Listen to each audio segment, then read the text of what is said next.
Hello friend, मेरा नाम doctor प्रिया शिखा मोदी है और मैं एक गायनेकोलॉजिस्ट हूँ।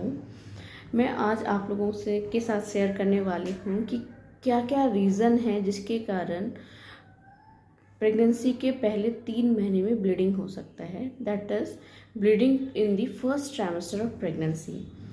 तो हमें पता है जब भी प्रेगनेंसी कंफर्म होता है तो सब लोग घर पे बहुत खुश हो जाते हैं और फिर विद इन 6 to 7 डेज और 1 से 2 हफ्ते के बीच में कभी कभार स्पॉटिंग हो जाता है, हल्का फुल्का ब्लड आ जाता है, क्लॉट आ जाता है। तो हम बहुत ही परेशान हो जाते हैं उसको लेकर के। तो क्या रीज़न है कि पहले 3 महीने में ये ब्लीडिंग होने का? तो सबसे पहला रीज़न ये है कि ये एक नॉर्मल भी हो सकता है। नॉर्मली जब भी एक एम्ब्रियो बनता है तो वो एम्ब्रियो जब यूट्रस में इम्प्लांट होता है, यूट्रस में अपना जगह बनाता है, तो वो जगह बनाने के दौरान जो यूट्रस के वेसल होते हैं वो इरोड होते हैं, मतलब वो वहाँ से हटते हैं, वेसल को एक तरह से निकाल के वो वहाँ जाके इम्प्लांट होता है। तो जिसके कारण थोड़ी ब्लीडिंग हो सकती है, जो एक नॉर्मल हो सकता है। उसके लिए घबराने वाली कोई बात नहीं है। दूसरा रीज़न होता है थ्रेटेंड अबॉर्शन। थ्रेटेंड अबॉर्शन ये है कि एक तरह से अबॉर्शन के कगार में है। और तीसरा होता है इनएविटेबल अबॉर्शन और स्पॉन्टेनियस अबॉर्शन। इनएविटेबल अबॉर्शन क्या होता है? इनएविटेबल अबॉर्शन में ये होता है कि जो बच्चेदानी का मुंह जो है वो खुल गया है और उसमें अबॉर्शन रोका नहीं जा सकता। और थ्रेटेंड अबॉर्शन और इनएविटेबल अबॉर्शन में यही डिफरेंस है कि थ्रेटेंड अबॉर्शन को आगे दवाइयों के साथ कंटिन्यू कर सकते हैं, लेकिन इनएविटेबल अबॉर्शन एक ऐसा क्राइटेरिया है अबॉर्शन का जिसमें बच्चेदानी का मुंह ऑलरेडी खुल गया है और अबॉर्शन को हम रोक नहीं सकते हैं। और तीसरा होता है, जब भी ब्लीडिंग होता है तो ब्लीडिंग के साथ बहुत बार पेन होता है। अगर पेन होता है तो वो थ्रेटेंड अबॉर्शन या इनएविटेबल अबॉर्शन, इनकम्प्लीट अबॉर्शन में आता है। और बहुत बार क्या होता है, एक्टॉपिक प्रेगनेंसी हो सकता है। ये एक्टॉपिक प्रेगनेंसी क्या होता है कि जब प्रेगनेंसी यूट्रस के जगह पे, यूट्रस पे नहीं आकर के उसके बाहर के अंग, जैसे उसके साथ जो यूट्रस का जो फेलोपियन ट्यूब लगे होते हैं या ओवरी होता है, तो इसमें ठहर जाता है, तब हम इसे एक्टॉपिक प्रेगनेंसी कहते हैं। और ये खतरे का संकेत होता है। इसलिए जब भी खतरे का संकेत ये इसलिए होता है क्योंकि यूट्रस में अगर बच्चा होता है तो यूट्रस जो है एक्सपैंड करता है, फूलता है, एक्सपैंड करके फूलता है। तो फिर तो वो प्रेगनेंसी को होल्ड कर सकता है फॉर 9 मंथ। पर जो ट्यूब होती है वो पतली सी होती है, उसमें मस्कुलर लेयर नहीं होती है, मसल कम होता है, तो वो एक्सपैंड नहीं कर सकता है। तो ये आगे चल के प्रेगनेंसी जो होती है, प्रेगनेंसी जब बढ़ती है तो ये फट सकता है। फटने के कारण बहुत ज़्यादा इंटरनल ब्लीडिंग हो सकती है। इंटरनल ब्लीडिंग होने के कारण माँ की जान को भी खतरा होता है।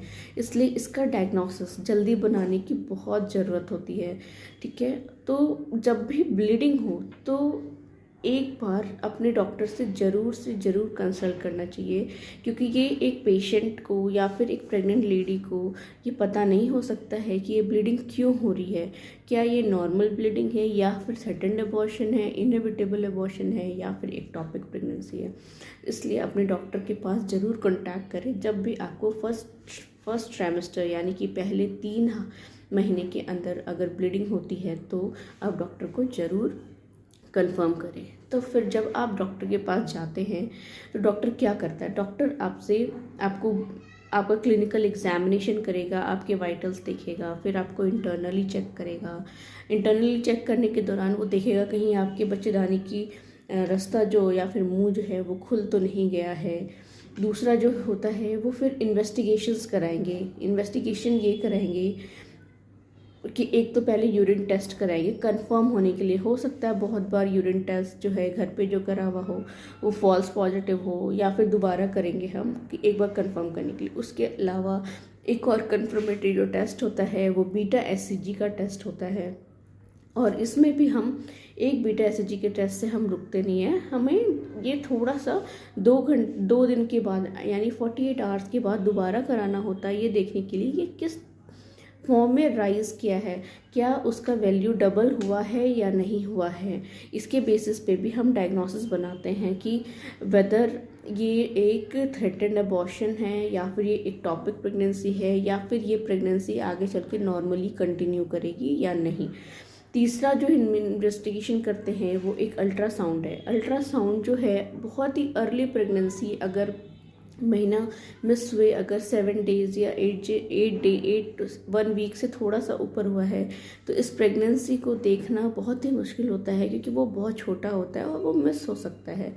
तो और उसके अलावा इसलिए हम उस प्रेगनेंसी को फॉलो कर सकते हैं आफ्टर 1 वीक, और कुछ दिन के बाद फिर से दोबारा अल्ट्रासाउंड करके कि बच्चे में धड़कन आई है या नहीं आई है।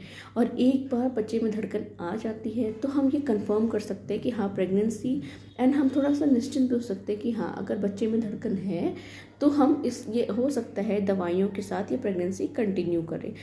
और बहुत बार हम पेट के अंदर अल्ट्रासाउंड से फ्लूइड देखते हैं। फ्लूइड मतलब कहीं ब्लड क्लॉट तो नहीं है, कोई फ्लूइड तो नहीं है पेट में। अगर फ्लूइड कम है तो फिर ज़्यादा घबराने वाली बात नहीं, अगर वो बहुत ज़्यादा है फ्लूइड तो फिर वो घबराने वाली बात होती है। बहुत बार ये होता है कि जब बच्चा जहाँ इम्प्लांट करता है, बच्चे की उल्टी साइड जिधर वो इम्प्लांट करता है, जिधर जो बच्चा जो कांटेक्ट में रहता है यूट्रस से, उसे कोरियन कहते हैं उस जगह को, तो उसके पीछे अगर ब्लीडिंग होती है तो डिपेंड करता है कि वहाँ कितनी ब्लीडिंग है। अगर 1/3 से ज़्यादा कम ब्लीडिंग है तो हम इस प्रेगनेंसी को आगे कंटिन्यू कर सकते हैं। लेकिन अगर 1/3 से ज़्यादा, 2/3 से ज़्यादा होती है ब्लीडिंग तो फिर एक डाइसी सा सिचुएशन होता है कि क्या ये कंटिन्यू हो सकता है या नहीं हो सकता है दवाइयों से।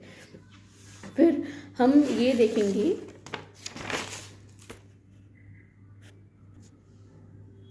फिर हम अब क्या क्या रीज़न है, क्यों होती है ये ब्लीडिंग, ये या फिर अबॉर्शन क्यों हो जाता है अपने आप।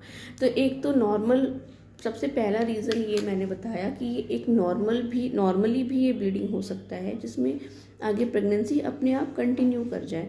लेकिन बहुत बार अबॉर्शन क्यों हो जाता है ये प्रेगनेंसी में ब्लीडिंग होने के कारण। तो अबॉर्शन होने के रीज़न्स जो हैं वो ये है कि बहुत बार क्या होता है, एक एम्ब्रियो, एक जो बच्चा बनता है वो माँ के एग से और अपने पिता के जो शुक्राणु होते हैं उसको मिलने के बाद बनता है, वो एम्ब्रियो बनता है। लेकिन बहुत बार ये होता है कि अगर कोई डिफेक्ट है माँ के एग में और पिता के शुक्राणु में कोई डिफेक्ट है तो एक डिफेक्टिव एम्ब्रियो बनता है। और नेचर का ये एक कॉल होता है, ये नेचर का प्रोटेक्टिव मैकेनिज्म होता है कि वो अपने आप एबॉर्ट हो जाता है, क्योंकि नेचर ये नहीं चाहता है कि कुछ एबनॉर्मल सा अंदर पेट के अंदर या फिर यूट्रस के अंदर एक एबनॉर्मल सा जो बेबी है वो डेवलप करे।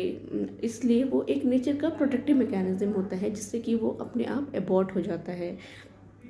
ठीक है। और दूसरा, एक्टोपिक प्रेगनेंसी के भी बहुत सारे रीजंस होते हैं जिसमें कि पेशेंट को अगर कोई हिस्ट्री है ट्यूबरकुलोसिस की, या फिर कभी ऐसा हो सकता है कि बहुत ज़्यादा उसको सफ़ेद पानी की शुरू से शिकायत रही हो। पीआईडी होता है, PID is pelvic inflammatory disease. पहले पेशेंट को कोई पेल्विक इन्फ्लेमेटरी डिजीज़ रही हुई हो तो जिसके कारण जो ट्यूब होती है वो ख़राब हो चुकी होती है, और जब ओवम और स्पर्म मिल करके जब एम्ब्रियो बनाता है या ब्लास्टोसिस्ट बनाता है तो वो जा कर के ट्यूब में ही फंस जाता है जब, और वहीं ग्रो करने लग जाता है, तो वो एक्टोपिक प्रेगनेंसी का। तो जब भी आपको फर्स्ट ट्राइमेस्टर में ब्लीडिंग होती है तो आप अपने डॉक्टर से ज़रूर मिले उसे। और अगर पेन के साथ होता है, अगर बहुत ज़्यादा पेन हो रहा है ब्लीडिंग के साथ तो आप प्लीज़ ज़रूर मिलें और उसका इलाज कराएं। और घबराएं नहीं, क्योंकि हर ब्लीडिंग में अबॉर्शन नहीं होता है। डॉक्टर्स के पास ट्रीटमेंट होता है जिससे ब्लीडिंग हम कम कर सकते हैं। अगर धड़कन फिर अल्ट्रासाउंड करा करके देखते हैं कि अगर बच्चे में धड़कन आई भी है तो हम प्रोजेस्टेरॉन सपोर्ट देते हैं, डॉक्टर्स आपके प्रोजेस्टेरॉन सपोर्ट देंगे, लेकिन वो अपने से नहीं लेना है आपको। वो एक अल्ट्रासाउंड के बाद ही डॉक्टर डिसाइड करते हैं कि क्या ये बच्चा आगे कंटिन्यू करेगा या नहीं करेगा, कितना डेंजर है या नहीं है, वो आपको डॉक्टर बताएंगे। अगर आपको मेरा वीडियो अच्छा लगा और आपको कुछ इन्फॉर्मेशन मिली है इस वीडियो से तो प्लीज़ ये वीडियो लाइक और सब्सक्राइब ज़रूर करें। Thank you.